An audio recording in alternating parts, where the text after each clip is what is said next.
예. 자, 정신없네요. 이런 방송도 후보로 뛰는 분들보다 더 바쁩니다. 진영 방송. 언론이 아니고 진영 방송. 이 진영 방송이라는 개념을 제가 만든 거거든요. 어중간하게 심판 보지 않겠다. 자, 우리 사기가 떨어지면 사기 올리고, 사기가 너무 올라가면 적당히 누르고. 자, 조아님 감사하고요. 나나님 감사하고, 오늘도 엄청난 분들 나오셨기 때문에 여러분들 링크 퍼다가 막 나르면서 두 분 홍보도 많이 해주시고요. 이분들은 이미 지역구가 확정된 분들이세요. 자, 당선시킵시다. 자, 당원이 최고다. 당원이 최고위원이다. 75번째 방송 시작하겠습니다. 지금 제 앞에 자, 두 분이 아니고요. 세 분 나와 계십니다. 자, 정청래 서울 마포울 민주당 최고위원 나오셨습니다. 어서 오십시오. 네, 여러분 안녕하십니까. 이 시대 참 호응인 정청래입니다. 무슨 부추김치도 1번 이게 무슨 볼펜도 1번이네? 그러니까요. 마포는 정청래 1번 정청래. 그러니까요. 자, 여러분 감사하고요. 자, 정청래 최고 일단 이것 좀 합시다. 후원금이 지금 정청래 최고가 아직도 안 찼다는 게 말이 돼? 말이 되는군요. 말이 안 돼요. 네. 농협 301-0273-2305-71 국회의원 정청래 의원의 자, 오늘 방송으로 마무리합시다. 하나 질질 끄는 게 너무 힘드네. 아니 남영희한테 너무 자존심 상했습니다. 그만하세요. 남영희 후원회장이 접니다. 아, 내 새끼들이 잘 되면 좋지. 아니 그래도 배가 아파. 자, 여러분 정청래만큼 열심히 하는 사람 있어요? 이재명 대표 빼고? 뒷돈 받지 않습니다. 앞돈 앞돈 받습니다. 받습니다. 검은 돈 예. 받지 않습니다. 하얀 돈 깨끗한 돈 받습니다. 뭉칫돈 받지 않습니다. 개미군단 10시 1반 받습니다. 한 푼 줍시오. 예. 자, 그리고 이야기하기 전에 일단 나오신 분들 두 분 먼저 소개해 드릴게요.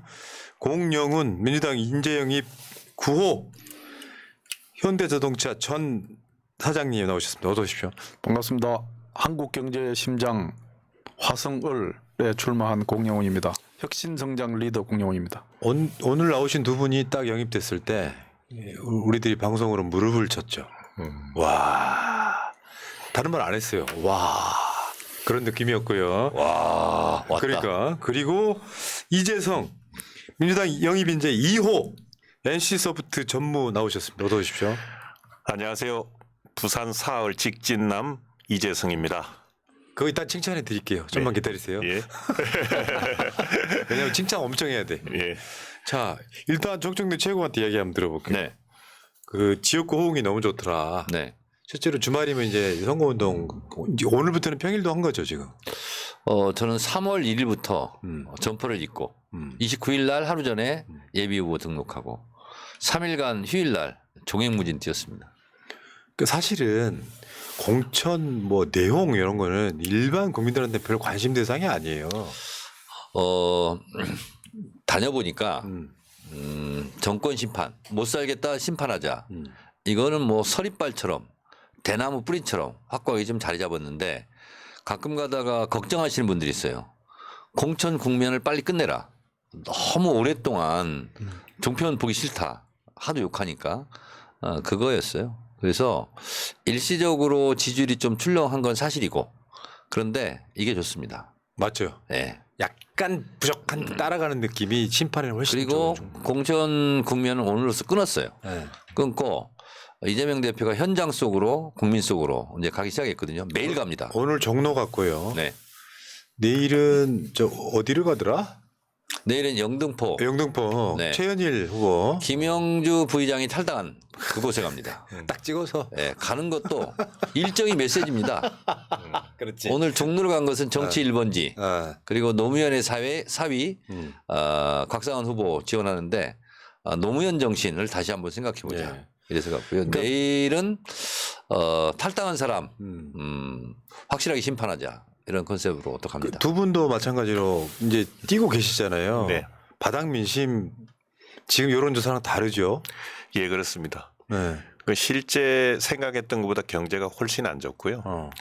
부산 사흘 같은 경우는 근데 큰 소리로 그 얘기를 못 하고 살짝 저한테는 명함 안 주고 가도 돼요. 이번에는 꼭 바꿔주세요. 찍을 거니까. 예. 명함 아껴라. 돈 네, 아껴라. 예. 얼마나 사랑스럽습니까? 근데 그런 분들한테는 제가 말씀드리고 싶습니다. 본인은 한번 안 보더라도 옆에 사람을 줘야 되잖아. 예. 꼭 받아가시기 바랍니다. 그러니까요. 아, 저는 명함을 안 받으려고 그래요. 아이, 정의원 뭐 어차피 이렇게 찍을 거잖아. 뭐 오늘 어르신 세 분하고 본시장집인가 그 영양집 무슨 앞에서 얘기하는데 아, 정의원 왜 다니는 거야? 안 다니도 될 텐데. 그래서 제가 그랬어요. 어르신들 제가 안 다니면 저거 다 됐다고 건방지게 안 다닌다. 그런 얘기 또 하실 거잖아요. 그건 그래요. 맞아요. 네. 표를 다지는 것도 중요해. 그렇습니다. 얻는 것도 중요하지만. 네. 우리 공 사장님은 어떠십니까?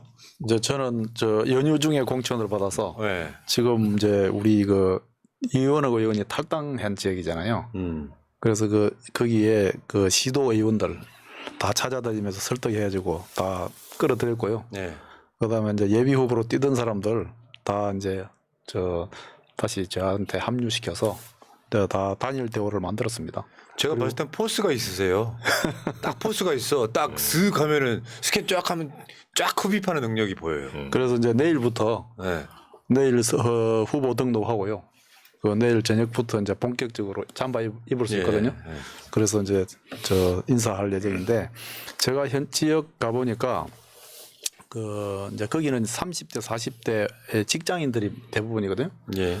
근데 거기 삼성전자 이제 직원들도 많고 대기업도 있고 저 스타트업도 많은데 성과가 확 줄였잖아요.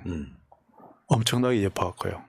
그게 이제 딱 정말 거기에 직장인들이 작년에 성과가 많이 못 받은 게 이게 지역 경제에 그냥 상당한 영향을 미치고 우선 그분들이 이제 계획해 놓았던 그 월 지출 이런 게 완전히 차질이 생겼고 자영업자들, 음식점들 이쪽으로 바로 타격이 연결이 돼서 바로 직격탄이더라고요. 그래서 정말 이 정부가 경제 이렇게 망가뜨린 게 완전히 거기도 지금 동탄은 꽤 그래도 괜찮은 지역인데 살기가 사람들 거유 수준이 그런데도 거의 어려워졌습니다. 알겠습니다. 못 살겠다 경제 폭망, 못 살겠다 심판하자. 요 구호를 죄송하지만 제가 제안해서 지금 현재 채택이 됐습니다. 죄송할 일은 아니죠. 네. 오늘 어떤 보도에 한국 떠나는 과학자의 탄식 늦었어요. 망했습니다. 이 정도 상황이 심각하니까 만약에 그럴 일은 없겠지만 윤석열 정권이 국회까지 과반을 얻는다면 정말 나라를 떠나야 되는 상황이 올지도 모릅니다. 자, 알겠습니다. 어쨌건 현재 밑바닥 민심은 네. 투표 날만 기다리고 있다. 언론들이 장난질하는 경우가 굉장히 많거든요. 저번 총선 때도 민주당이 한 달 전에는 지고 있었습니다. 그 4년 전으로 갈 필요도 없이 작년에 강서구청장 재보궐선거 뭐 국민의힘이 다 이긴다고 그런 여론조사 많았지 않습니까? 거의 유일하게 맞춘 것이 여론조사 꽃이었어요. 1% 차이로 맞췄거든요. 그리고 저도 1%로 맞췄습니다. 저는 18% 이긴다 이렇게 예언을 했었는데 제 촉이 보통 여론조사보다 정확합니다. 네. 말씀하신 김에 그 기사에 정청래 최고 언급됐던 거 좀 아프게 물어봐도 돼요? 뭐요? 이미 물어볼 건데 뭐. 물어보세요. 동작값 지고 있다. 그 이야기. 전말이 뭐예요? 전말이 제 페이스북 이미 썼어요. 해명을 했고. 보고 물어보는 거예요. 네네. 이렇게 된 거예요. 이제 여론조사 그 꽃이 어제 이제 결과가 나왔어요. 그리고 오늘 발표를 했지 않습니까? 근데 이제 그 전달받는 과정에서 전달을 저한테 잘못한 거예요. 동작값이 너무 지더라. 근데 동작값이 아니었어요. 그 전달하는 분도 잘못 전달한 거고. 근데 다른 지역이었어요. 그래서 제가 대체적으로 다 이기고 있다. 그리고 여론조사 지형은 변함이 없다. 근데 이상하게 판이 튀었는지 동작값이 좀 크게 지더라. 이거 믿어지지 않는다는 식으로. 비공개 최고위원회에서 한 말이죠. 예. 그렇게 얘기를 했어요. 그랬더니 그럴 리가 있습니까? 이렇게 얘기된 거예요. 근데 이게 민주당의 좀 부끄러운 면인데 최고위원 플러스 당직자가 너댓 명밖에 안 됩니다. 근데 그게 여러 번 지금 유출이 돼요. 그게 문제지. 그게 문제예요. 뭐 말 실수는 잘 몰라서 그랬고 정정하면 되는 건데 그래서 이 구조는 바꿔야지. 김병기 의원이 오늘 난리가 났어요. 그래요? 3%가 이기거든. 여론조사 꽃이. 근데 그런 기사가 나오니까 해명을 해달라. 그래서 해명을 다 했고 그래서 정정이 다 됐습니다. 지금. 알겠습니다. 잘하셨고요. 이 시대 참 정정인. 네. 자, 또 오늘 임종석 전 실장이 이제 당의 공천을 수용하고 탈당하지 않음으로써 한 국면 넘어갔죠 지금. 일단 감사드리고 제가 8년 전에 컷오프가 됐기 때문에 그 심정은 누구보다도 잘 압니다. 참 어려운 결정이었을 텐데 잘한 결정이다 이런 생각이 들고 덕분에 공천 국면이 매듭이 좀 지어지는 것 같아요. 그럼 이제 나가실 분은 몇 분 나가시면 되고 이렇게 되는 상황인 거고. 그래서 나가면 안 되죠. 예. 아니 나가셔 이미 나가신 분들 뭐 어떻게 그 뭐 가실 분들은 가셔야지. 뭐 그래도 150세 이상이 남는데요. 자 그러면은 오늘 인재 영입하신 분들 한번 보겠습니다. 이제 우리가 좀 이제 당원들 입장에서 이제 상견례를 좀 해야죠. 자, 공영훈 사장님 그 인재 영입 동영상 한번 보겠습니다.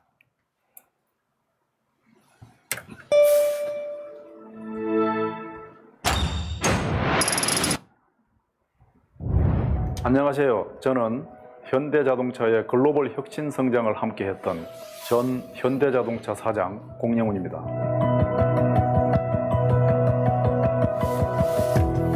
저는 경남 산청에서 1964년도에 태어났는데 아버지는 평생 농사만 지으셨던 가난한 농부셨습니다. 1991년 세계가 상당히 급하게 변하는 시기에 신문사에 들어가서 국제부에서는 부시 대통령이 이라크를 침공했을 때 종군 기자로 바그다드에서 현장을 취재하는 그런 경험도 할 수 있었습니다. 그 뒤에 이제 제가 18년간 현대자동차 생활을 했는데 해외 정책 업무를 많이 맡아서 진행을 했습니다. 제가 이제 그 해외 업무를 같이 하다 보니까 한 55개국 세계 현장을 둘러볼 경험이 있었습니다. 그렇게 해외 활동을 하면서 저는 우리나라 젊은이들이 세계에서 가장 뛰어나다라는 것을 정말로 피부로 느꼈습니다. 이분들한테 기회의 창을 열어줄 수 있으면 참 좋겠다라는 생각을 했습니다. 대한민국 경제는 다시 성장해야 한다고 생각합니다. 최근에 이제 작년 우리 성장률이 1.4% 정도로 수십 년 만에 가장 낮은 수치에 해당되고요. 길게 봐서 제로 성장으로 점점 가까워지고 있다. 이게 전문가들이 걱정하는 겁니다. 거기에 제가 현장 경제 경험을 살려서 조금이라도 기여할 수 있지 않을까. 제가 몸담았던 기간 중 현대자동차는 국내 중심의 기업에서 아주 빠른 속도로 글로벌화를 진행을 했습니다. 특히 전기차 등 미래차 분야에서 선두권을 형성할 정도로 크게 발전한 것에 대하여 자부심을 가지고 있습니다. 뉴욕과 워싱턴서 공영훈 사장님, 행정부의 고위직들, 장관, 상무장관, 키퍼슨 의원들 만나면서 현대가 가야 될 지점을 찾아서 장단기적인 아이디어를 가지고서 이 돌파구를 찾아내는 아주 인상적인 걸 옆에서 지켜보면서 현대차의 공영훈 사장, 이만한 분은 없다. 이 자리를 빌려서 말씀을 드립니다. 최근에는 자동차뿐만 아니라 반도체, 배터리, 다른 부분에서도 이런 통상 문제와 지정학적 변수가 우리의 큰 위협이 되고 있습니다. 15년간의 언론사 생활과 18년간의 기업인으로서의 경험을 바탕으로 저는 대한민국의 혁신 성장을 위해서 더불어민주당과 함께 하겠습니다.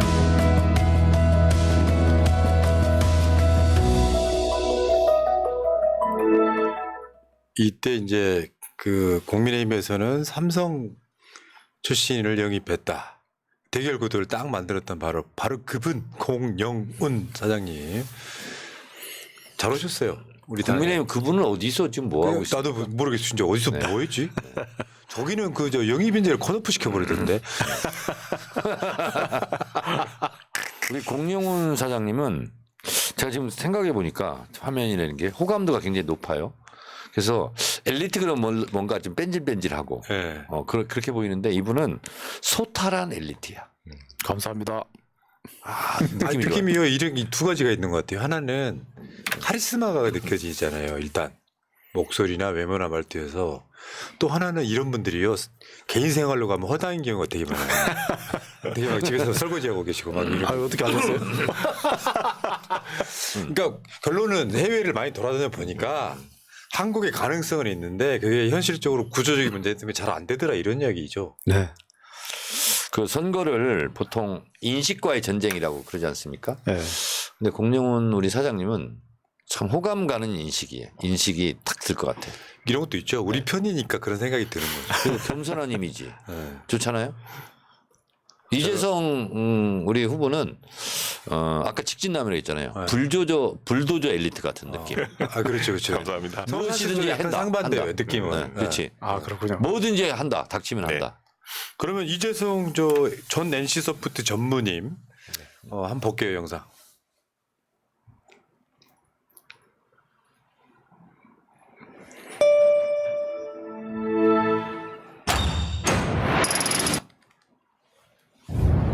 안녕하세요. 이재성입니다. NC 임원 자율주행 스타트업 CEO를 거친 미래산업 전문가입니다. 경험과 경험을 연결해서 창의적으로 문제를 해결하는 사람입니다.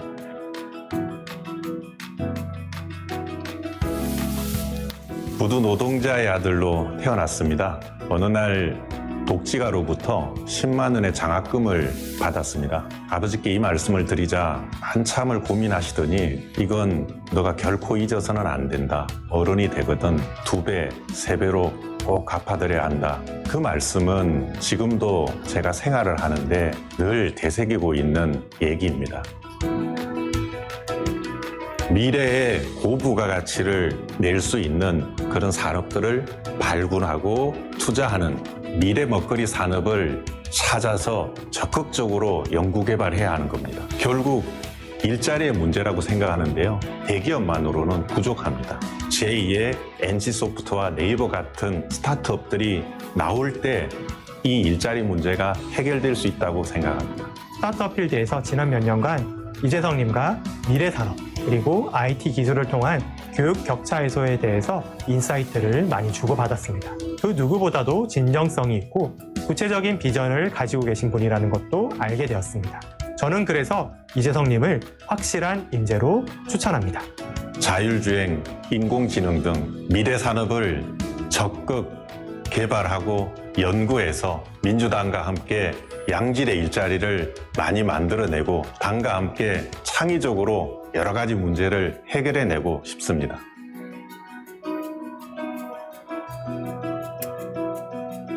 예, 지금 이재성 전무님하고 공영훈 사장님이 둘이 세트가 되면 굉장히 시너지가 날 만한 딱 그 역할이 지금 되어 있는 거죠. 네. 딱 합쳐져야 됩니다. 네, 진짜. 그러니까요. 네. 대기업과 스타트업. 근데 지금 이재성 후보께서는 저번에 저 부산에서 영입인재 콘서트 할 때 강연했는데 엄청 화제가 됐다고 하더라고요. 거기 가서 다 반해버렸다는 거죠. 느낌은 그런 거예요. 그러니까 이제 두 분은 이제 묶어서 이야기를 한번 해보면 이재성 전무께서 영입되자마자 난 부산 갈 거야 그러셨잖아요. 네. 거기에 반응이 일단 폭발적이었던 것 같아요. 떨어질 수도 있는 곳에 왜? 네. 근데 본인이 그렇게 한 이유가 뭐예요? 불도저니까. 저는 클로징 더 갭, 그러니까 격차 해소를 매우 중시하는데요.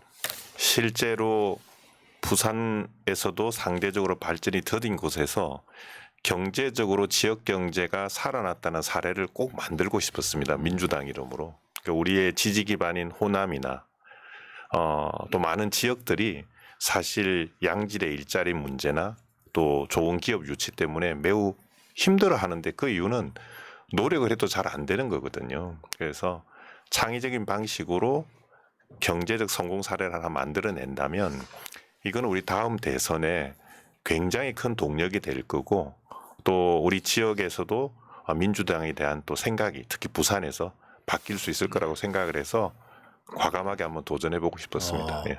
그 한간에 이제 NC맨들이 일 잘한다. 예. 물론 현대도 일 잘하지만 예. NC맨들이 왜 처음에 시작하신 분들은 대부분 바닥에서 빡빡 기는 거 아니에요? 예. 그렇게 해가지고 뭔가 시대가 바뀌어버린 거잖아요. 네. 현대자동차 엄청 막 100대 8대 이분들 뭐 하나만 딱 만들어가지고 그보다 훨씬 많은 더 효과를 보는 경우도 꽤 있잖아요. 예.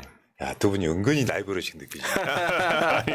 아닙니다. 전혀 아니고요. 어. 그 같이 잘 커야죠. 예. 예. 그러니까 이게 두 분이 딱 세트 소위 말하면 혁신성장 공정경제 이거 만드는데 적임자시다. 네. 뭐 영입 인재 무슨 뭐 계속 무슨 판검사 출신만 영입하는 거 말이 안 되는 거고 이번에 인재 영입할 때 보니까 네. 굉장히 골고루 상당히 많은 분야에서 윤석열 정부가 못하는 것만 쏙쏙 골라서 그런 분들을 영입한 게 아니냐 이런 생각이 들 정도로 이번 인재 영입 정치권이 어떻게 지금 이제 끝난 거죠? 끝났습니다. 27호로. 네. 좀 4년 전보다는 많이 했죠. 그럼 어떤 컨셉으로 하신 거예요? 지금 제가 드린 말씀 비슷한가요? 우리가 보통 보면 장관급보다는 차관급이 좀 많아요. 그러니까 실제로는 현장을 잘 알고 실무에 밝고 이런 실무형으로 좀 많이 한 것 같고요. 그리고 국민 추천으로 많이 올라왔고 거기서 이제 아이디어들이 이제 막 생겼고. 국민 추천해 주면 네. 거기에 이제 그러니까 우리가 컨택을 하고 뭐 어떤 분야 막 생각하다 보면 사람이 생각 안 날 수 있잖아요. 네. 근데 이제 집단지성의 힘으로 확 들어온 거예요.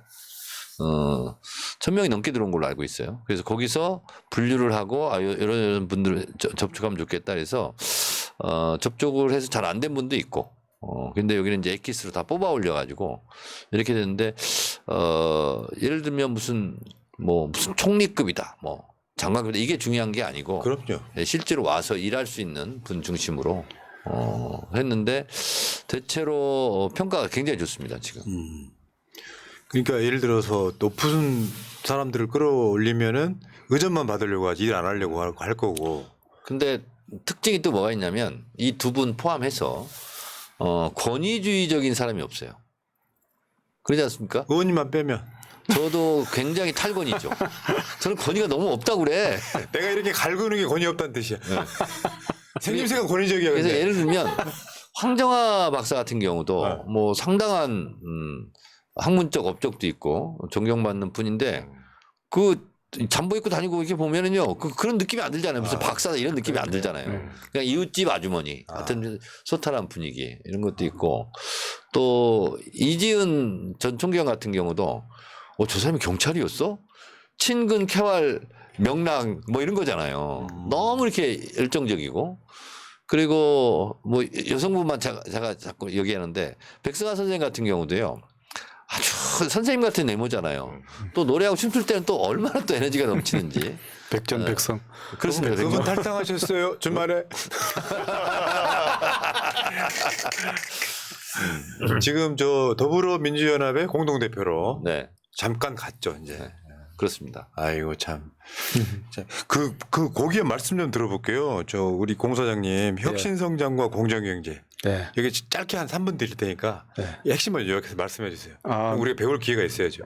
그 지금 우리 김남근 변호사하고 김남근 변호사가 이제 공정경제 많이 하신 분이잖아요. 그런데 이제 저하고 같이 둘이 코드를 맞춰보자 이렇게 서로 이야기를 많이 했습니다. 우선 이제 혁신성장은 그 파이를 키우는 거고, 그 다음에 이제 그런데 사실 이렇게 파이만 키우다 보면은 그게 골고루 잘 사는 문제 우리가 소홀히 하기 쉽잖아요. 그래서 이제 김남근 변호사가 잘하는 그 공정경제하고 이 혁신경제를 두 개를 합쳐가지고 정책을 이렇게 같이 만들면은 민주당이 하려고 하는 복지 향상, 공정경제를 더 잘할 수 있다. 그래서 이제 저는 파이를 키우는 쪽으로 좀 특장을 발휘하고 김남근 변호사는 파이를 나누는 쪽으로. 키운 파이를 잘 나눠서 네. 다 같이 행복해지는 그런 쪽으로 두 개를 같이 가자. 저는 파이를 굽는 쪽으로 그러면 그것도 좋은 생각이에요. 맛있게 만들어야 되니까. 힘드네요. 뭐 할 거예요? 아니 근데 이거는 뭐냐면은 저도 이제 우리 방송에 화두로 삼는 것 중에 하나가 양극화거든요.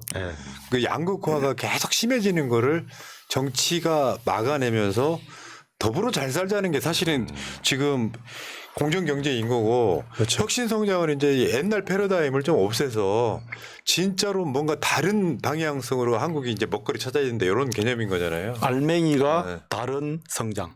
근데 저쪽에는 그런 인재 영입이 없어요. 기억이 안 나요. 이수정 말고. 그리고 한동훈 팬클럽 출신 변호사 뭐 이런 거밖에 기억이 안 나지 않습니까? 기억이 잘 안 나요. 그 지금 보니까 인재 영입 되신 분들 27명 중에 이미 20명이 공천이 확정이 됐고요. 20명이 됐습니까? 벌써. 오늘 이성윤 검사장 오늘까지 해서 1등 올라갔습니다. 1등 50 몇 프로 나왔다고 그러더라고. 야, 그렇고 지금 우리 이재성 전문께서는 그때 그 그 강연했던 거 저도 봤거든요. 네. 근데 강연이라는 걸 그렇게 하니까 되게 신나고 좋고요. 예. 뭔가 이렇게 막 기운이 솟아. 예. 그러니까 여러분 사기가 떨어져 있을 때는 이재성의 동영상을 봐라. 뭐 이런 얘기 할 정도로 예. 그 약간 기발한 거 있잖아요. 사고가 기발한 거. 그게 이제 소위 말하면 NC 같은 회사들이 클 수 있었던 배경 같은 거 아니에요? 저는 이게 많은 정치인들이 사실 일자리나 경제 성장을 하기 위해서 노력을 해오고 있지 않습니까? 근데 그게 잘 안 되는 이런 국면에서는 결국 창의성이 뒷받침이 돼야 되고 생각합니다. 그러니까 결국 지역에서 새로운 성장 동력을 찾아서 산업을 일으키는 것들 이게 지금 매우 필요한 건데요. 그냥 단순한 일자리가 아니고 부산 사흘만 하더라도 시민들은 명확합니다. 양질의 일자리를 만들어 달라라는 거거든요. 그래서 이번에 우리 이제 정강 정책에도 반영이 되었지만 치매 예방 그리고 뇌기능 향상 이거는 지역에서 훨씬 서울보다 하기가 좋은 그런 주제입니다. 왜 그러냐면 우리가 건강기능식품이라는 것도 사실 법률 용어입니다.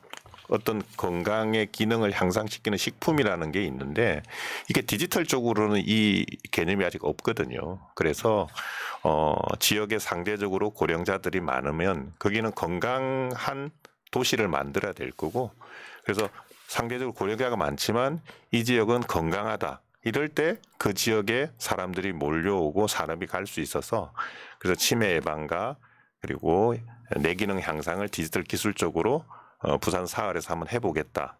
뭐 이런 부분들이 제가 가지고 있는 창의적 문제 해결 방식의 하나입니다. 그래서 이런 게 좀 실현되면 좀 가슴 뛰는 정치를 할 수 있지 않을까 하게 어필했던 게 아마 좀 잘 이렇게 소통이 되었던 것 같습니다. 지금 인재영이 27명 제가 데이터 한번 내드릴게요. 27명 중 여성 6명. 인재영입 전체 평균 나이 54세. 남성 56세, 여성 43세. 직전 공무원 남자 7명. 평균 나이 59.4세.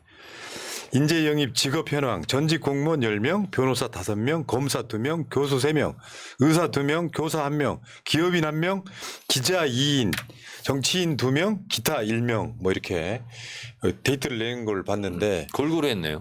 진짜 그러니까 이게 한쪽에 치우치지는 않았고요. 정말 잘된 영입이라고 생각이 들고 이분들이 이제 지역구에서 당선되셔가지고 본인들의 재능을 국민한테 기부하는 전 그런 모습이라고 보고요.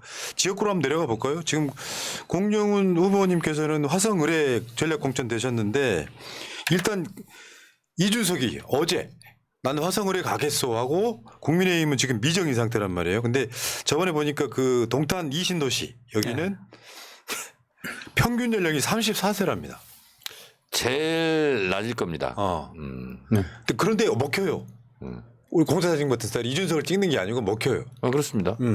그리고 평균 연령이 제일 낮은 걸 보고 뭐 이준석 마삼중 대표께서 가셨는지는 모르겠는데 안 됩니다. 근데 거긴 주로 지역 좀 파악해 보셨나요? 예. 어떤 지역입니까? 우선 평균 연령 34세라고 이제 말씀하시는데 그 실제로 그렇고요. 아마 대한민국 전체 지역구 중에서 가장 젊은 지역구 같은데요. 그렇습니다. 예, 그게가 이제 그 대한민국의 강한 두 개, 그러니까 반도체와 자동차의 심장, 요게 같이 있는 지역입니다. 그러니까 이제 제가 이제 자동차 회사에 다녔는데, 국내 자동차의 심장 역할하는 연구개발본부가 거기 있거든요. 거기에 13,000명이, 연구원이 13,000명이 있습니다. 그 완전 연구가 완전히 있는 곳이네요. 그래서 현대자동차? 예. 그럼 제 조카도 거기서 다니나? 그럴걸요. 아마. 현대자동차 연구 그럼 그렇죠. 거기 다니는구나. 네. 거기서. 제가 혀가 긴 편인데 발음이 안 되는 유일한 발음이 이쪽 근처에 현대자동차 서비스센터 큰 게 하나 있어요. 네. 현대자동차가 발음이 그렇게 안 돼. 현대자동차? 디귿. 나는 안 돼요. 그게 잘 안 돼요. 막 혀가 꼬여요. 근데 거기 있다고요? 거기 13,000명의 연구원이 있어서 거기에 모든 자동차와 관련된 미래 기술까지 다 개발이 되고 있는 지역이고요. 그 다음에 그 바로 옆에 기아차 화성 공장이 있어요. 거기에도 직원이 한 14,500명 정도 됩니다. 그리고 이 수백 개 협력업체가 있고, 그리고 이제 그 동탄 가까운데 반도체 공장이 있잖아요. 그래서 대한민국에 강한 두 개가 있는데 그 어떻게 보면은 신산업의 심장이라고 할 수 있는 데입니다. 그러네요. 예. 근데 이제 저는 거기 지역에 제가 그러면은 왜 그 지역을 선택했는지, 당이 왜 저를 글로 보냈는지가 이제 답이 좀 나오잖아요. 아, 그러네요. 제가 이제 거기 현대차에 18년 동안 있으면서 그 지역을 가서 계속 일을 했거든요. 18년 동안 그 지역의 산업을 그 같이 일군 그런 역할을 그러면 했습니다. 거기 호프집도 많이 다니셨겠네요. 아니 그럼요. 사장님이 반가워하겠다. 민주당이 18년 전부터 공영훈을 사찰했던 거예요. 22대 때 공천하려고. 예. 그래서 사실 뭐 갑자기 날아온 사람하고는 저는 좀 다르고 아, 사실 그러네, 진행 진짜로. 입장에서는. 그다음에 이제 제가 거기 가서 뭘 할 거냐. 저는 이제 우선 더 상세한 건 다른 부분 많이 있지만 경제적인 측면에서는 이 강한 두 개를 융합을 시켜서 이거를 세계 시장의 돌파구로 세계 시장을 뚫고 나가는 그런 돌파구 역할을 하는 것으로 만들자. 윤석열 정권은 지금 경제에 대해서 뭐 거의 돌팔매를 맞고 있잖아요. 그렇죠. 근데 공영훈 사장이 돌파구를 뚫겠다. 그렇죠. 야, 확실히 차별성이 있네. 네.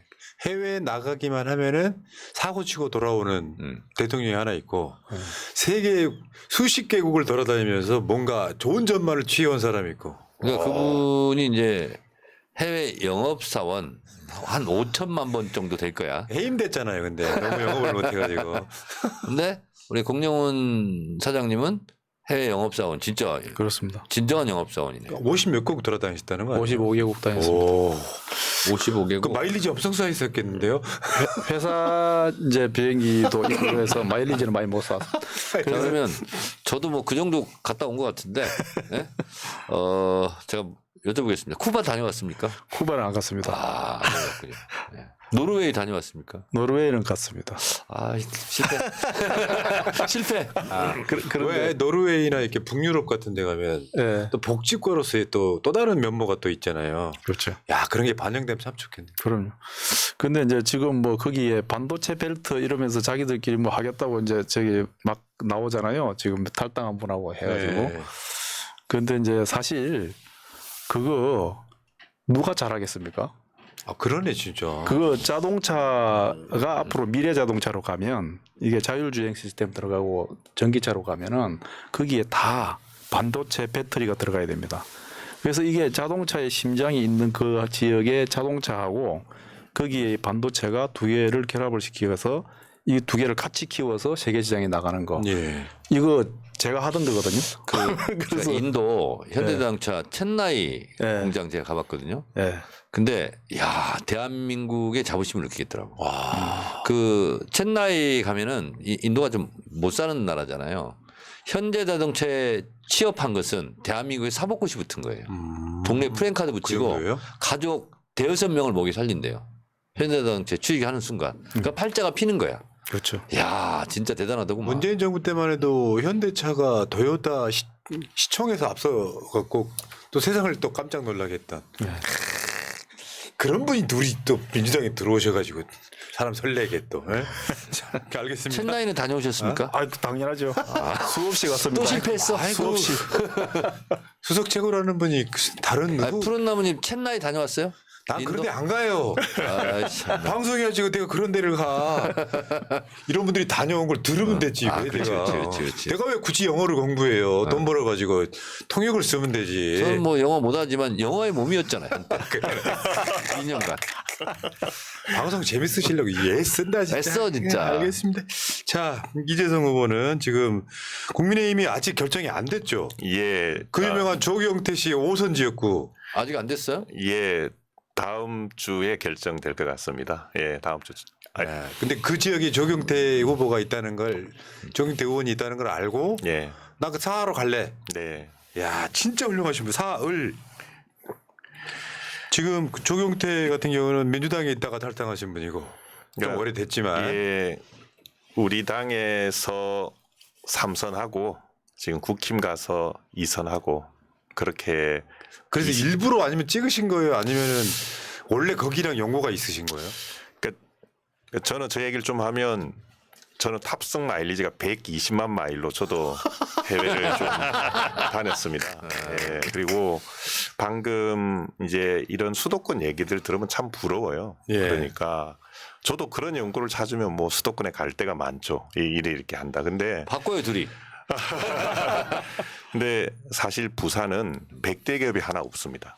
그 놀랄지 모르시겠지만 진짜 한 것도 없어요. 예, 예. 그러니까 그 르노 자동차라는 데가 아직 한국에 있나라고 많이 얘기를 하는데 그 르노 자동차가 좀 잘 되면 100대 기업에 들어가고 못 되면 못 들어가고요. 얼마 전까지만 하더라도 한진중공업이 또 그 레벨에 들어가고 했습니다. 뭐 잘 아시다시피 29표 받았지 않습니까? 지난번에 네. 부산이. 근데 거기에 대한 어떤 뭐 반성이나 이런 게 없이 뭐 부산 허브 특별법을 또 만들고 그러니까 선언 중심으로 계속 가고 있어요. 뭐 제가 다녔던 NC 소프트만 하더라도 억대 연봉자들이 한 5천 명 정도 있습니다. 예. 근데 부산에는 그런 기업 자체가 없어요. 그래서 제가 좀 하고 싶었던 거는 넷마블, NC 소프트 이 다 작은 회사에서 시작이 돼서 여기까지 왔거든요. 근데 이제 우리 공사장님이 계시는 현대자동차처럼 제조 기반은 사실은 굉장한 오랜 시간이 걸리지만 이런 소프트웨어 기반의 사업들은 얼마든지 할 수 있고요. 부산은 뭐 미국의 시애틀 같은 그런 도시로 가야 됩니다. 그 시애틀이 보잉이라는 큰 제조로 시작했지만 다들 아시는 마이크로소프트 이 회사가 처음 있었던 게 아니고요. 옮겨온 겁니다. 그 빌 게이츠가 옮겨와서 사실은 지금의 시애틀을 만들거든요. 그러면 시애틀에 한국에서 아시아나도 비행기 가고 대한항공도 가고 델타도 가고 하는 이유가 관광과 산업이 같이 있기 때문에 그런 거거든요. 부산에 요즘에 나오는 뉴스는 뭐냐면은 가덕 신공항이 있는데 허브 항공이 없다라는 거예요. 그 제가 참 답답한 거는 항공사는 지정이 아니라 오게 만들어야 되잖아요. 부산에 산업이 있고 관광이 있으면 서로 오려고 그러겠죠. 서로 슬롯을 달라고 할 텐데 항상 법 제도를 이용해서 또 항공사가 없으니까 이걸 또 정치권에 얘기를 하고 이런 악순환이 계속 반복이 되고 있습니다. 그래서 부산만 일까 하는 생각이 광주도 아마 비슷하지 않을까 싶어요. 제가 짐작을 해보면 그래서 지역에 우리 청년들이 정말 목표로 해서 갈 수 있는 그런 양질의 일자리와 그리고 기업이 생기는 거 거기에 우리 민주당이 역할을 해낸다면 아마 우리 당을 바른 젊은 시선들 그리고 그런 자식들을 두고 있는 노년층들의 우리 당에 대한 시선이 달라질 거고 또 다가오는 대선에서는 지난번과 같은 그 스코어가 나오지 않을 수 있지 않을까 해서 저는 그러네요. 부산에서 하고 싶습니다. 119대 29 정말 대한민국 역사의 가장 지역적인 숫자였다고. 근데 뭐 그냥 넘어가 버렸잖아요. 부산에 지금 갔을 때 그거 책임진 사람도 없었고요. 예, 좀 안타깝습니다. 그게 저는 잠재해 있을 거라고 봐요. 예. 이 정권의 이번에도 보니까 오늘 대구인가 어디 가서 한 5조, 6조 퍼주겠다고 했거든요. 그러면 저 부자 감세하고 지금 세수 부족한데 뭔 돈으로 하겠다는 거예요, 그게. 그러니까 참 이게 제 고향이고 제가 나고 자라고 초중을 다니 갈 때마다 이렇게 쇠락해 가는 걸 많이 느꼈고요. 저는 가까이 이렇게 인천이 부산을 사실은 여러 지표에서도 뛰어넘고 있거든요. 근데 그 조경태 의원이 기억나실지 모르겠는데 김포를 서울에 넣겠다 그랬잖아요. 아이고. 그러니까 그 어떻게 보면 어떻게 사하을들을 지역구로 둔 의원이 김포를 서울에 넣는 일을 이렇게 하겠다라고 나서는 건지 그리고 그분이 했던 얘기 중에 제가 제일 공감하는 게 부산이 해양 수도였다라는 거거든요. 그러니까 부산이 해양 수도로서의 위상을 가져가야 된다. 저는 그거는 좋은 얘기가 굉장히 맞다고 생각을 했는데 네. 그 김포가 서울에 가면 해양 수도의 지위도 물리적으로 잃게 되잖아요.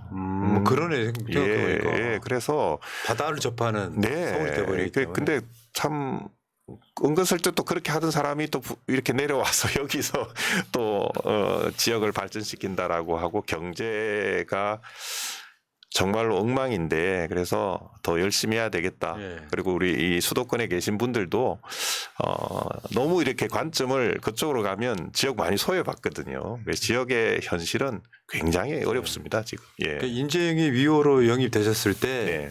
굉장히 빠른 시간에 난 네. 부산 출마할 거야 메시지가 나왔거든요. 그때 우리가 박수를 쳤지. 야 쉽게 표현하면 험지가겠다고 자기가 선언해버린 거잖아요. 근데 그 무려 거기가 5선 조경태 지역구야. 완전 거기는 조경태 밭이라는 거잖아요. 제 일단은 17대 입사 동기입니다. 조경태. 네. 그 띄엄띄엄 국회의원 안 됐으면 지금 5선인 게 딱 맞구나 그게 입사동기. 그 퐁당퐁당 아니었으면 제가 6선도 전진입니다. 근데 국회의장 하고 있을 거야. 그 뒷얘기를 조금 드리면 예. 저도 사람인지라 그때 용기를 내지 않으면 부산 못 갈 거라고 생각을 했어요. 잘하셨어요. 예, 그러니까 근데 지금 화성 갈 뻔했어. 사실 그런 지역에 가면 뭐 제가 가지고 있는 공약들 소통하기도 좋고 뭐 제가 굉장히 뭐 당선 가능성도 많이 높아졌겠지만 제가 얘기하는 가슴 뛰는 정치는 우리 한국 전체를 보는 겁니다. 그러니까 분명히 말씀드리지만 부산에서 우리 민주당이 확실한 지지 기반을 갖지 않으면 다음 대선 쉽지 않습니다. 예, 누군가 해야 되잖아요. 맞죠. 그래서 제가 신인이지만 그 역할을 좀 분명하게 하기 위해서 도전하고 있는 멋지시네요. 거고요. 예, 이제 시작인데 한번 잘해서 꼭 한번 이겨보겠습니다. 그 예. 이재성 후보 예. 그 부산 사람이죠. 네, 쌀 발음 납니까 안 납니까? 쌀 네. 나나요? 나네. 서울에서 좀 자, 오래 제가 살아요. 그러면 예. 제가 갑자기 생각났어요. 예, 예. 사에서 사에서 성과를 성과를 잘 쌓아서 잘 쌓아서 잘하는데. 세상 성공하시 없는데요? 바랍니다. 아무 문제 없는데.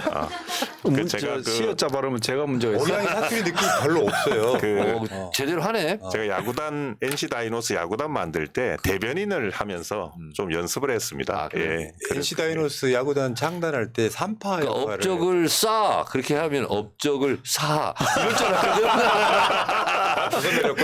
그걸 노렸는데 실패했어. 또 계속 실패네 이거. 근데 제가 덕담을 한 말씀 드리면은 저 어렵다는 바로 옆 지역구 있거든요. 네.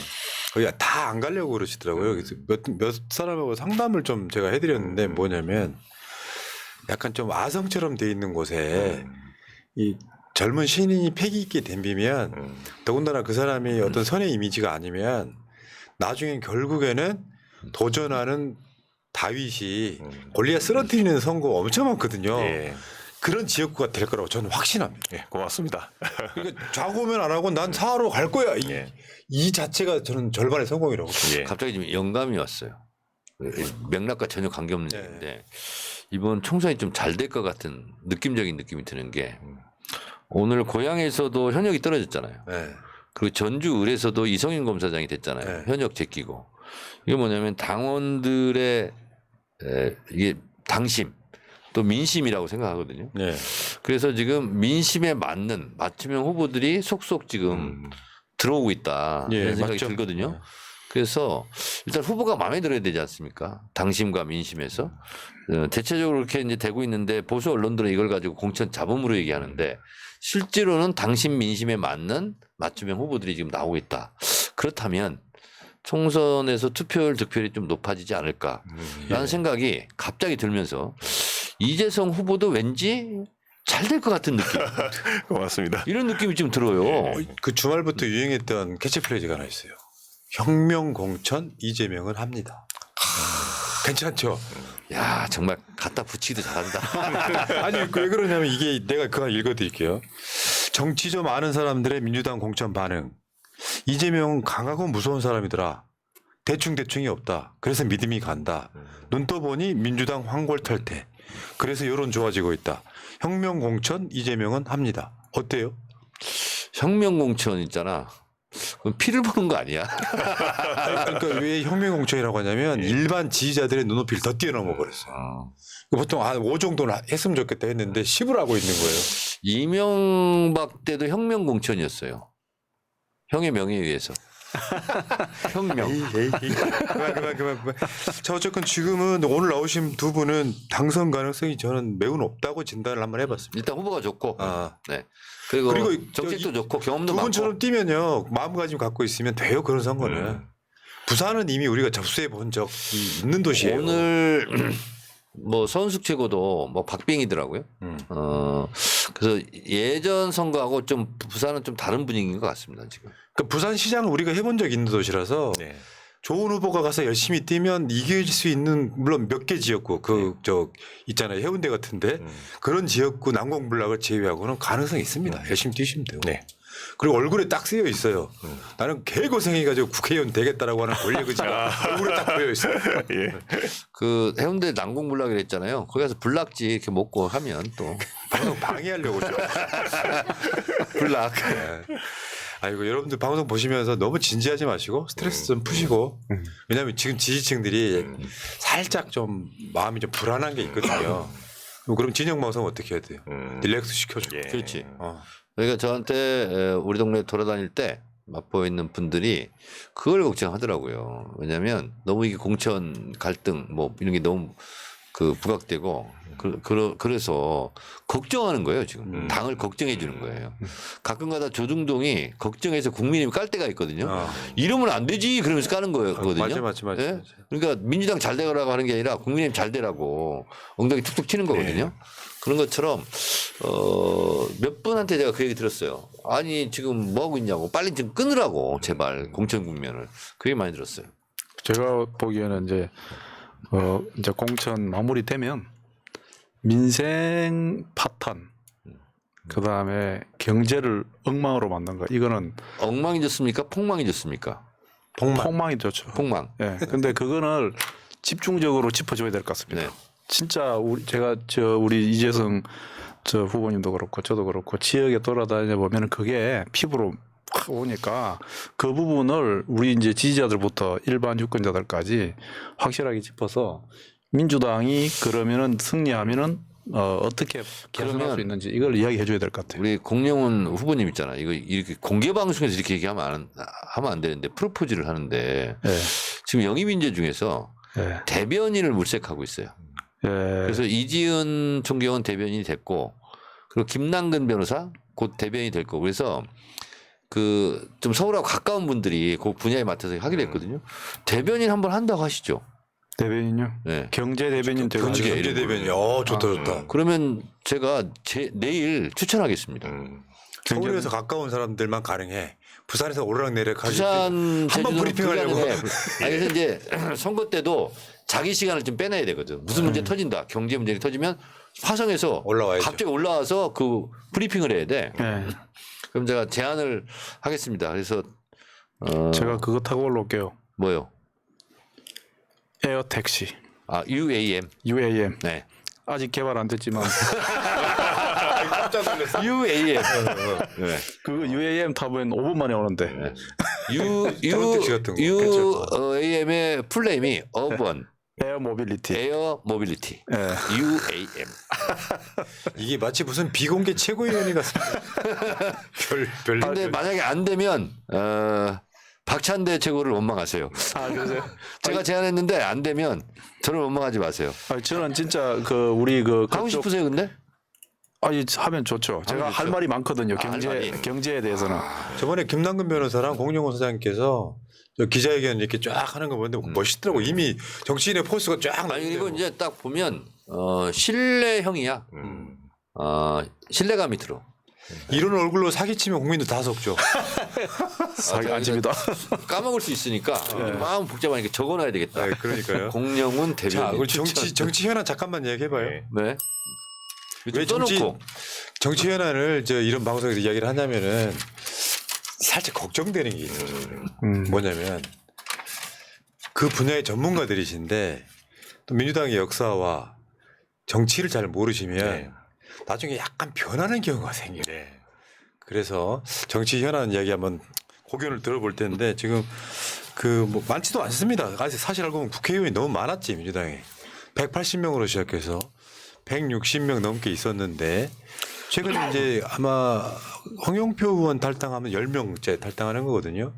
그러면 그 퍼센트는 얼마 안 돼요. 쪽수가 많다 보니까. 그러니까 15명일 때 10명 탈당하면 3분의 2가 탈당하는 거네. 그러니까 어쨌건 지금 이제 서른 의원도 탈당한다 그러고 김영주 의원은 이미 탈당해서 공천까지 받는 상황이 됐고 막 그렇단 말이죠. 근데 이게 정청래 최고가 일단 설명을 좀 해주셔야 돼요. 네. 뭐요? 컷오프의 신화. 네. 그때 다시 한번 컷오프의 아이콘.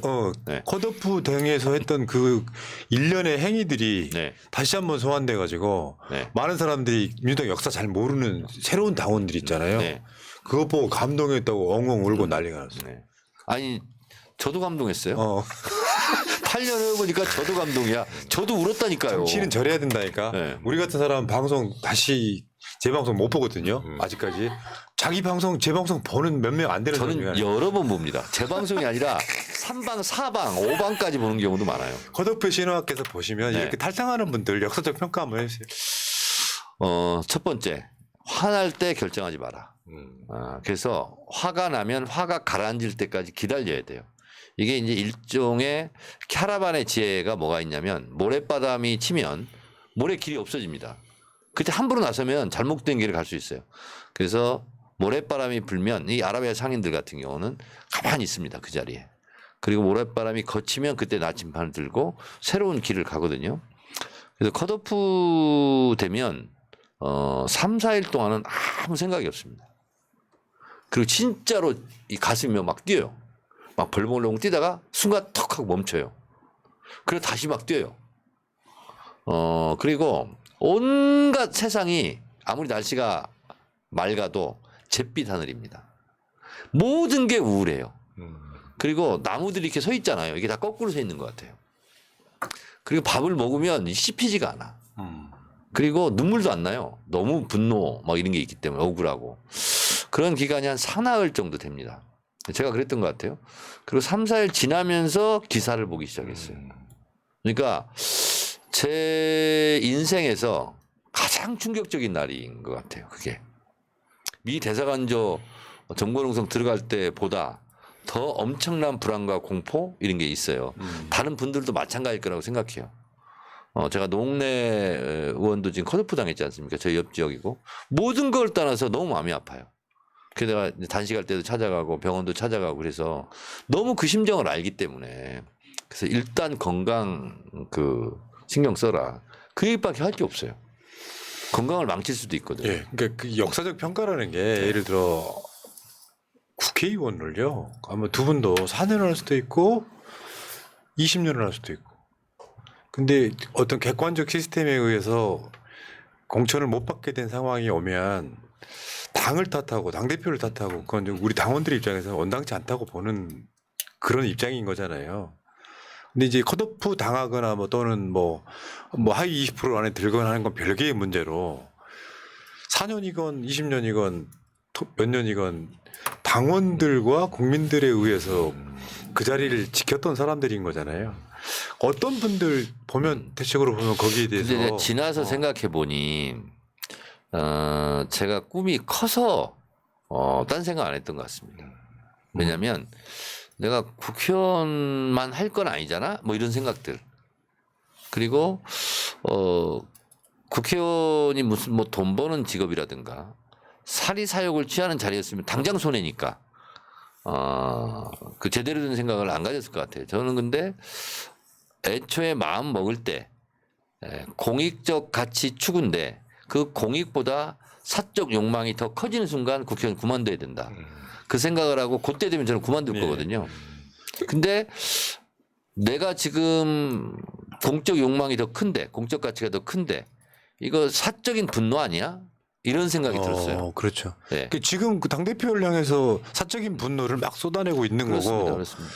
지금 생각해 보면요. 네. 우리 공사장님이나 우리 이 전무님 같은 경우는 국회의원 세비 1년 해봐야 1억 조금 넘잖아요. 네. 이분들 훨씬 많이 받았을 거 아니에요. 돈 그런데 보고는 돈 못 보고 하는 오는 게 직업이에요. 아니잖아요. 네. 혹시 1년 연봉 제일 많이 받을 때 얼마큼 받으셨어요? 그냥 궁금해서 사적으로. 비공개입니다. 아, 그래서 수십억 받지 않아요? 대략? 아니, 그건 아니고요. 그 정도는 아니고. 현대자동차 뭐 잘 아시는데 아시는 분은 아시는데 그 짜요? 짜다기보다 이게 그러니까 차이 있잖아요. 직원과 임원과의 이거 연봉 차이가 배율이 있거든요. 아, 너무 안 된다. 막 일정 비율 이하로 항상 유지가 잘 되죠. 아, 그러니까 노사 관계가 잘 만들어져서 그렇게 되는 거구나. 그런 것도 있고요. 그러니까 사실 뭐 임원이 적절한 보수를 잘 봐서 좋은 인재들 채용하는 것도 중요한데 너무 많이 받을 필요도 없죠. 삼성은 굉장히 셉니다. 그렇죠. 연봉이 수십억대로 제가 알고 있거든요. 현대는 그렇게는 안 되고 삼성은 노조가 거의 뭐 유명. 그냥 제가 정확하게 맞출 수 있습니다. 수억.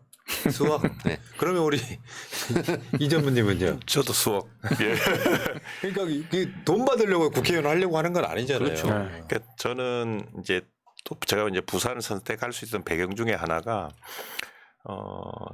제가 만약 교수가 됐더라면 만 65세 정도까지의 수익은 이미 다 벌었다고 생각을 했습니다. 예. 그래서 이제 아내랑 상의를 해서 제가 지금 53이니까 한 12년 정도는 봉사? 영리 추구를 목적으로 하고 싶진 않다.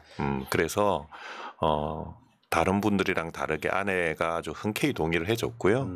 아내가 사실은 마포에서 약국을 오래 하고 있는데 마포? 예. 오. 예, 그 약국 접고 제가 지난번에 막 이제 비 오는 데서 출근 인사하는 게 너무 안쓰러웠나 봐요. 그래서 일찍 내려왔는데 역시 제가 정치하면서 선배님들한테 배운 것 중에 그 동정심을 유발해야 된다. 그래서 그 덕에 아내가 일찍 내려와서 맞죠. 예, 지금 되게 그 좋은 환경에서 마포 이렇게 갑이의 의리예요, 약국이. 갑입니다. 갑. 예. 그래도 저를 알 거예요. 예. 약사의 모임에 제가 갔으니까. 아, 그러네요. 예. 그 이재성 전무님 같은 경우는 이게 핵심을 요약하자면 난 벌만큼 벌었다. 예. 이제 앞으로는 쓰면서 살겠다. 그 쓴다기보다는 그 제가 가졌던 성공 경험을 경험을 앞서도 말씀드렸지만 지역의 경제 발전의 신화를 만드는데 전력 투구를 한번 해보고 싶다. 이 그러면 말씀. 가서 예. 사모님한테 양덕수 회장님하고 지금 친했냐고 좀 물어봐 주세요. 직전 마포 약사 회장님이었는데. 그게 아니라 정청래 최고는요 이런 게 있어요. 예. 지상파 나가면 이렇게 방송 안 하거든요. 진짜 방송을 완전 전문가처럼 하는데 새날만 나오면 예. 군기가 다 빠져가지고 예. 이렇게 막 이상한 방송을 해. 아니 마포 약사 회장님 이름 얘기한 게 그렇게 억하신 적 아니 있어요? 거기 이게 방송하고 무슨 상관이 있어요? 아무 상관없지. 의원님아. 근데 자. 저는 저도 그 약간 연봉 물어보시니까 조금만 말씀드리면은 사실은 이제 제가 퇴임을 하고 잘 놀고 있었는데 제가 영입 제의를 받고 무슨 생각을 했냐면 사실은 제가 55개국 해외 다녔다고 했었잖아요. 근데 해외 나가 보면은 우리보다 잘 사는 나라들도 많이 가거든요. 그게 우리 직원들 항상 출장 갈 때 같이 가잖아요. 그거는 미국이나 유럽이나 잘 사는 나라들 상대방하고 저쪽 사람들하고 앉아서 협상하고 회의하고 하는데 우리 직원들이 훨씬 똑똑해요. 그래서 저는 쫙 출장 다니면서 우리나라 젊은이들이 제일 낫겠다 이런 생각이 너무 많이 정말 들었거든요. 똑똑합니다. 똑똑해요. 일 정말 잘하고 열정적이고 그래서 이 친구들한테 정말 그 일 제대로 할 기회만 열어주면 우리나라 세계 최고로 만들 수 있겠구나 대단해. 이런 제가 생각이. 쿠바를 갔는데 네. 이제 지금 수교도 되고 뭐 이렇게 됐는데 부터 이제 10여 년 전이니까 딱 한 명이 와 있더라고. 코트라 주재관. 네, 야, 그 사람 한 명이 대한민국의 모든 일을 다 해요. 그러니까요. 모르는 게 없어. 와. 세계 그리고 최고입니다. 그래서 친화력도 있고 반했어요. 그래서 저는 이제 그것 때문에 제가 들어와서 이제 좀 정책적으로나 정치를 통해서 그런 돌파구를 만들어서 청년들에게 기회를 열어줄 수 있다면 보람이 있겠다 이 생각으로 역시 정치에 멋있으세요. 참가했습니다. 예, 그 공사장이 뭐 그런 말씀 많이 나누는데요. 공사장? 어디 공사장이야? 컨스트럭션 필드. 예, 저는 여기서 꼭 말씀드리고 싶은 게 지역은 우리 지역의 청년들이 그런 꿈을 꿀 때 현실은 또 서울 오는 겁니다. 그러니까 제가 그렇네요 진짜. 예, 그러니까 이거 꼭 짚고 넘어가야 되는 사항인데요. 저는 그 지잡대라는 말이 통용된다라는 사실 자체가 굉장히 우린 분노해야 된다. 적어도 우리 민주당을 지지하는 분들이라면 그런 말들이 오가는 자체 그런 사회가 돼서는 안 되는 거거든요. 맞죠. 그러니까 제가 이제 부산에서 강연을 하고 할 때 제일 마음 아팠던 게 그런데 우리 부산에 그런 회사나 그런 일자리가 있나요, 강사님?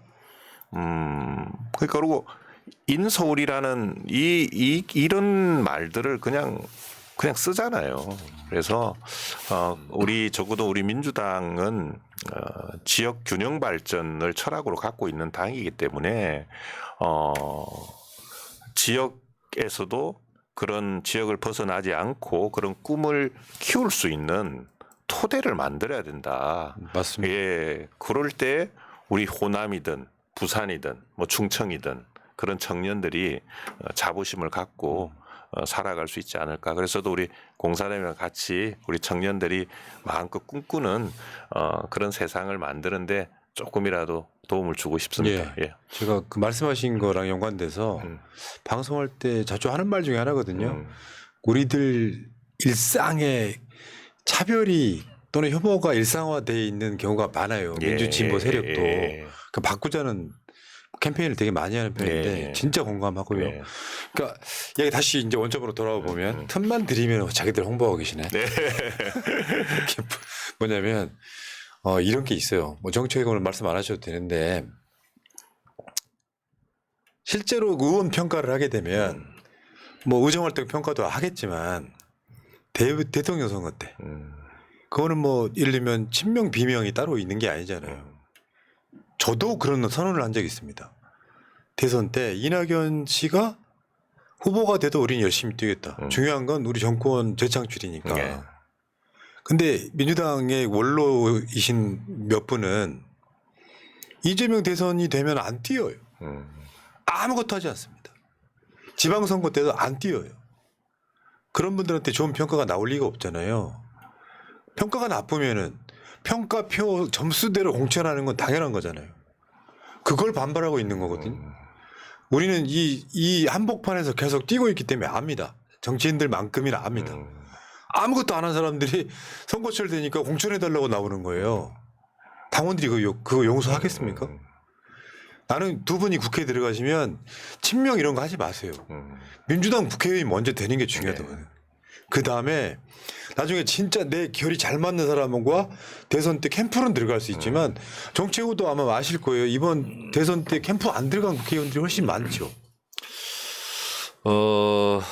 뭐 반반은 더 안 되는 것 같고, 저도 사실은 대선 때 이재명 대표가 이제 제안을 했는데 제가 이렇게 얘기했어요.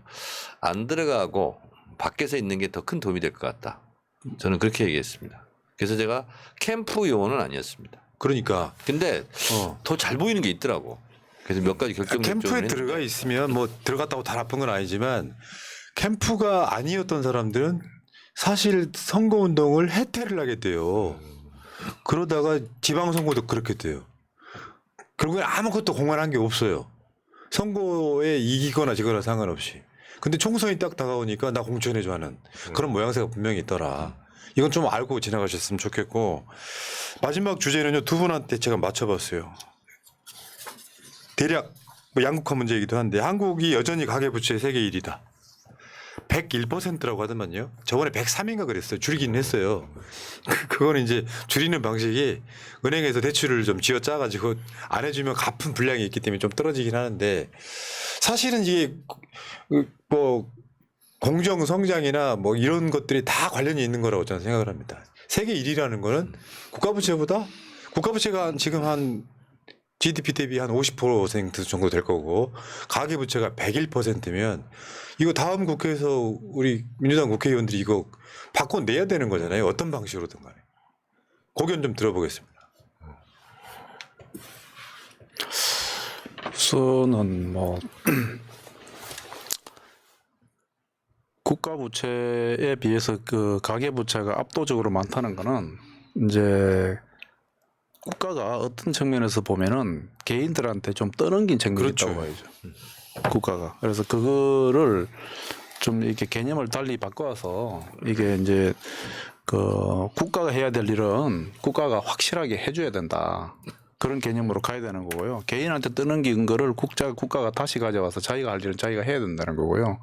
그 다음에 원천적으로는 이제 그 개개인들 가게하고 기업 쪽에 전체적으로 소득 수준을 높여주는 근본적인 체질 개선을 같이 해야 되겠죠. 예. 그래서 이제 저희가 이야기하는 혁신 성장이라는 게 그 양으로 밀어붙이는 양으로 밀어붙이는 옛날 방식의 성장이 아니라 알맹이를 싹 바꿔가지고 완전히 새로운 방식의 성장을 해서 거기서 새로운 파일을 만들어내고 그 대신에 그거를 그 아주 공정한 분배 시스템하고 잘 결합을 시켜서 사람들의 전반적인 소득 수준을 높여주는 행복 지수를 높여주는 쪽으로 그렇게 끌고 가야 한다. 그러면 이제 두 가지가 동시에 들어가는 거죠. 국가가 자기 할 일을 해서 개인들한테 떠넘기지 말고 떠넘긴 걸 다시 받아들이고 그 다음에 민간의 전체적인 소득 수준을 높이는 체질 개선 이걸 두 개를 동시에 해야 된다는 거고요. 제가 보기에는 민주당이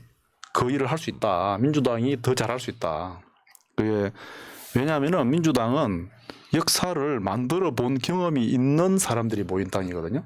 이제 민주화를 이룬 사람, 그 다음에 그 이후에 공정한 분배, 행복 정진 이런 거를 화두로 끌고 와서 상당한 성과를 낸 경험이 있는 사람들이기 때문에 이런 혁신 성장하고 공정 분배 이런 쪽을 그 선순환을 끌고 가는 일도 힘을 역량을 집중하면 훨씬 잘할 수 있다. 예. 저는 그렇게 생각합니다. 저번에 무슨 데이터 보니까 내가 벌어들인 돈 중에 빚이 있는 사람들 있잖아요. 수익의 60% 이상을 원리금 상환에 했어요. 그러면 가처분 소득이 엄청 줄어들 거 아니에요. 그럼 삶의 질이 떨어지는 거잖아요. 그럴 때 국가가 나서줘야 되는데 그게 이제 예를 들면 이재명 대표의 기본소득이나 기본사회의 맥락이 다 있는 거고 이 과정들을 이해를 못하니까 계속해서 윤석열은 선거용으로 막 돈 쏟아붓겠다고 하는데 세수는 부족한 상태에서 나라가 망하고 있다. 우리 이재성 전무님께서는 어떻게 보십니까? 그러니까 근본적으로는 양질의 일자리를 많이 창출해야 되는데요. 그렇죠. 이거는 이제 시간이 걸릴 거고 취약계층을 찾아내서 이 취약계층에게 수익을 직접적으로 발생할 수 있는 부분이 어렵다면 바우처 제도라든지 이런 부분들을 과감하게 실현해야 되고요. 또 우리 당이 그 간병비 급여와 같은 그러니까 치명적인 비용을 줄여주고 바우처 제도를 단기적으로 활성화해서 소비를 늘려야 된다. 사하구 같은 경우에 20세에서 59세까지 인구가 4년간 2만 6천여 명이 감소했습니다. 아이고. 네, 그러면 계속 악순환이 되는 거예요. 그 아마 취약차주들 대부분들이 또 자영업자들일 텐데 20세에서 50세들이 떠나는 거는 일자리 때문에 떠나거든요. 그래서 아마 부산 사하구뿐만 아니라 상당히 많은 지역이 비슷한 문제를 가지고 있을 텐데요. 다시 말씀드리면 단기적인 바우처 제도를 통한 소비 활성화 그리고 건강보험 커버리지를 좀 높여서 비용을 줄여주고 근원적으로는 기업을 잘 만들어서 양질의 일자리를 많이 만들어 가야 될 거라고 생각합니다. 맞죠. 기본소득보다 중요한 건 일자리. 예. 저도 한 말씀 드리자면 제가 한때 가계부채 대책 특별위원장이었습니다. 그때 이재명 성남시장 때 주빌리은행 이런 거 하고 가계부채 탕감 재윤경 전 의원들하고 같이 좀 일도 했는데 이제 몇 가지 측면 고려 요소가 있습니다. GDP 대비 국가 부채 비율이 OECD 기준으로 우리나라가 상당히 양호한 편입니다. 지금 55% 안팎 이 정도 되는데 일본 같은 경우가 200%입니다. 그리고 유럽에 있는 독일 같은 경우도 다 100%가 넘고 그래요. 그래서 우리는 아직도 국가 부채 비율이 양호한 편이기 때문에 특히 코로나 같은 때 더 썼어야 돼요. 맞죠. 맞죠. 뭐 재난지원금 이런 것 등등을 더 썼어야 되는데 그걸 못했고 또 그게 어떻게 보면 우리 당원과 지지자 사이에서는 정권 교체가 된 이유 중에 하나 아니냐 이렇게도 얘기를 합니다. 그래서 재정 지출을 좀 확대하는 게 좀 맞겠다 이런 생각이 좀 들고 국가가 하는 일이 그런 거 굳이 하는 거지 않습니까? IMF 때 제 기억으로 은행 넘어가면 나라 경제 다 망한다 그래서 그냥 꽁돈이에요. 공적 자금이 50조 정도 들어갔는데 그거는 공적 자금이라기보다는 공적 자금이에요. 사실은 회수 못했습니다. 그 나라 경제를 위해서라면 국가 돈을 이렇게 투입하는 거예요. 그런데 실제로 가처분 소득이 계속 악화되는 이런 일반 가계부채 탕감에 대해서는 국가가 지금 사실상 나몰라라 하고 있는 거예요. 그래서 제가 그런 법도 냈습니다. 부채 세습, 갚을 능력이 없는 어린아이들한테 부모의 부채가 세습되는 것은 그건 없애주는 걸로. 예를 들면 이런 과감한 조치가 좀 필요하고. 대선 때 공약으로도 나왔었죠. 그렇습니다. 그게. 그리고 갚을 능력이 없어요. 그런 것은 예를 들면 우리 신용불량이라든가 음주 뭐 이런 것을 한 번에 털어주는 것처럼 털어줘야 됩니다. 이거 국가가. 그리고 국가는 또 안아야 되죠. 그런 적극적인 가계부채 대책을 국가가 나서서 해야 되는 거예요. 그렇다고 해서 국가가 다 해줄 수는 없고 개인도 노력을 해야 되지만 어쨌든 사회 구조적으로 이건 접근해야 될 문제다. 보니까 이재명 대표랑 생각이나 결이 다 같으신 분들이에요. 그러니까 당을 만들어서 당 안에서 같이 모이는 거거든요. 보기 좋고요. 그래서 한 당을 하는 게 아니죠. 딴 당을 하지 않고. 알겠습니다. 감사합니다. 아주. 그러니까 어쨌건 저는 이렇게 봐요. 선거에 우리가 제일 분개하는 것이 사실은 공천 이런 게 아니고요. 내일이면 또 그 공약이행평가 관련한 방송이 새날에서 있습니다. 그러면 이런 상황들 속에서 공약이라는 것은 하나도 안 중요한 상황이 돼버리고 공약과 관계없이 그냥 뭐 이렇게 선동 몇 가지 하면은 그걸로 끝나는 것 같은 그러면 삶의 질이 높아질 수가 없지 않습니까? 말하자면 공약을 내 마음에 드는 공약을 걸었을 때 그 사람을 찍어주고 그 사람이 국회의원이 되면 내가 한 공약 지키려고 하고 그게 소위 말하면 계급 투표인데 이게 아직 안 이루어지고 있다는 게 저는 굉장히 답답한 측면 중에 하나라고 보는데 이걸 빨리 벗겨내야 된다. 당이 중요한 게 아니라 계급 투표 해라. 그게 원래 원칙이잖아요. 우리가 추구하는 미래 세상 아닙니까? 당을 땅으로 생각하는 사람들이 있어. 이건 내 땅이다. 땅 따먹기 하고. 사실 그렇지 않습니까? 그래서 공천에 대한 불만이 있다고 해서 탈당하는 거 이거는 굉장히 안 좋은 겁니다. 이거. 아니 그러니까 한땀 쉬어가도 되고 네. 왜 저 이재성 전무께서 나는 이제 할 만큼 했고 앞으로의 삶은 내가 하고 싶은 거 하겠다 뭐 이런 개념하고 똑같은 아니, 거지. 제 경우 4년 동안 방송 많이 하고 돈도 더 많이 벌더라고요. 국회의원 할 때보다. 더 많이 벌죠. 강연도 많이 다니고. 그렇지. 사람들이 또 좋아해주고. 그래서 이게 있잖아요. 그 떨어져 있는 4년 동안 또 잘 보내면 다음 또 제도약의 기회가 있고 그걸로 세상이 끝난 게 아니거든요. 그게 참 그런 분들 보면은 답답한 게 저는 20몇 년 민주당에 있다가 그냥 1, 2주 만에 그냥 빨간 옷 입고 저쪽 가가지고 빨간 당 행세하는 거 보면 난 도대체 참 그분도 그런 분들도 자식도 있고 그러니까요. 가족도 있고 친척도 있을 텐데 무슨 낯으로 하늘을 대할까 이런 생각이 듭니다. 정당이라는 게 사실 가치연대체잖아요. 가치연대체. 현대자동차에 있었건 NC소프트에 있었건 가치가 비슷한 사람들끼리 모이는 거고 검찰 특수부 출신도 민주당에 지금 공천 경쟁하고 있는 것처럼 어디에 있던 가치가 같다면 정당에서는 한 가치 보고 가는 거라고 저는 보는데 자 어쨌건 두 분 진짜 오늘 잠깐 한 시간 정도 대화 나눠봤는데 또 인재영입 잘했어요 보니까 실패한 인재영입이었네. 전 당인으로서 좀 당당했으면 좋겠어요. 뭐 맥락 없이 이렇게 지르세요 또. 아니 의미가 있지 않습니까? 네. 당당했으면 좋겠다. 네. 이게 저는 궁금한 게 앞으로 4년 후의 모습은 어떤 모습일까? 두 분. 네. 아 그때 추억 이야기 할 수 있겠죠. 아니 근데 두 피고생했다고. 분 제 1강을 다 들었습니다. 아 1강. 이미 이제 제가 이분들한테 했던 여러 가지 말 중에서 당선되더라도 내가 잘나서 당선됐다고 생각하지 마라. 당의 간판을 걸지 않고 어떻게 당선될 수 있겠냐. 히말라야가 있기 때문에 에베레스트가 있는 거다. 그 히말라야 같은 그 산맥가드 같은 존재가 정당이다. 나 잘났다고 해봤자 히말라야 없으면 에베레스트도 제일 높은 봉우리가 아니다. 아 저 양반은 방송 내내 신설에다가 한 방에 갚아버리네. 그렇게 얘기했습니다. 정채구님 그 1강 들을 때 제가 기억에 제일 딱 남는 문장이 이제 국회에서 일 마치고 지역 갈 때 고개를 탁 숙인다. 그리고 지역에서 국회로 향할 때 고개를 든다. 이 말이 제일 기억이 나요. 네. 그러니까 해석해 주십시오. 제가 그 서강대교가 이제 출퇴근길인데 네. 마포에서 서강대교를 건너서 국회에 갈 때는 국민들 대신 혼내주라는 거 아니에요. 감시하고. 그렇죠. 그렇기 때문에 당당하게 가야 되고 또 서강대교를 통해서 지역구로 퇴근할 때는 나를 뽑아준 주인들이니까 고개를 숙이고 겸손하게 가야 된다. 모두 전환을 거꾸로 하면 안 된다. 서강대교 위에 밑에 밤섬 지나가는 거죠. 네네. 그렇습니다. 그 지역민을 확실하게 섬기는 자세로 시작하겠습니다. 네. 맞죠. 그러니까 네. 자 지금 우리 방송 보고 계시는 다른 정치 출마자분들께 말씀드릴게요. 민주주의 기본 원리 중에 국민이 위에 있는 건 당연한 거예요. 국민이 주인인 거예요. 지금 제 앞에 있는 세 분은 국민의 모습일 뿐이에요. 그렇죠. 뭐 대단한 엘리트들이 아니에요. 그냥 우리가 봤을 때 개 중에 그나마 이 똑똑한 사람들이라고 뽑아서 일 시키려고 하는 거거든요. 근데 자기 특권의식 있는 분들이 나 공천 안 해준다고 바로 탈당해서 다른 당으로 가는 참. 그러니까 국민 무시하고 당원 무시하는 분들은 헌법 부정 세력입니다. 네. 헌법 1조 2항에 나와 있잖아요.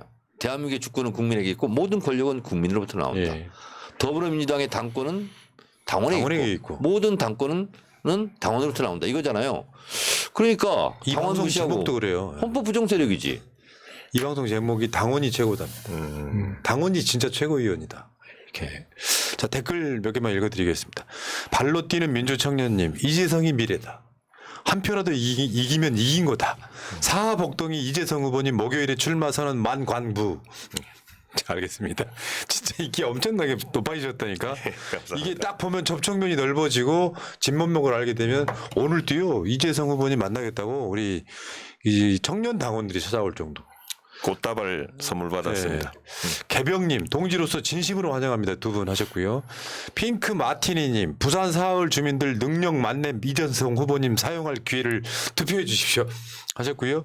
자연인 진아님 사람 냄새 나는 정치인 정청래 푸나님 화이팅 영입인재는 민주당에 큰 힘이 됩니다. 항상 응원합니다 하셨고요. 발로 뛰는 통일당 당원입니다. 예, 아 그렇구나. 발로 뛰는 민주청년님, 공룡훈 후보님, 남자 아이돌 세븐틴 S쿱스 닮았어요.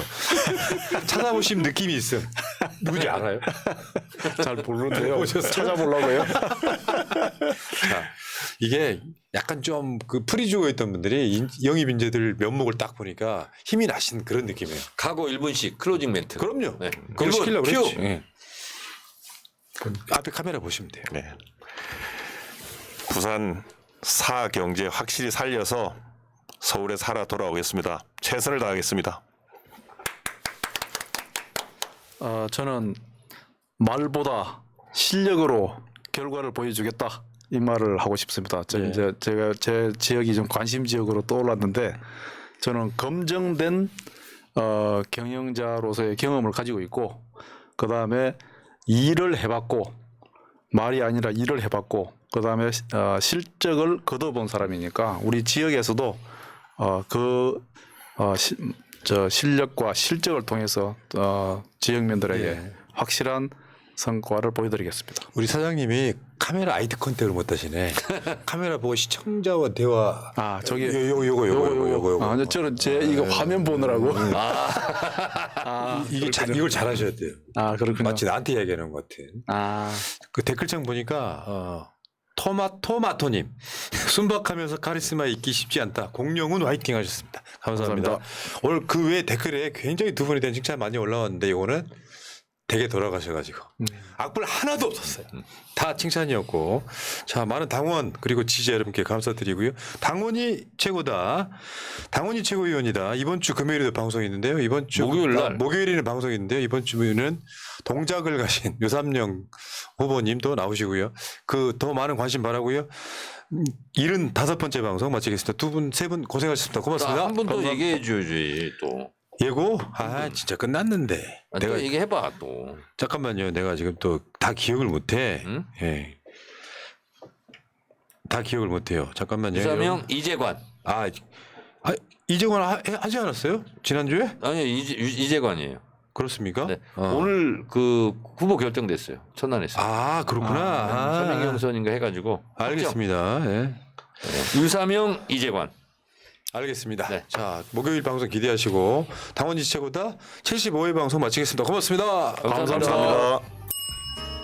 민주주의 평화 통일 다 죽어간다 이대로는 놔둘 수 없다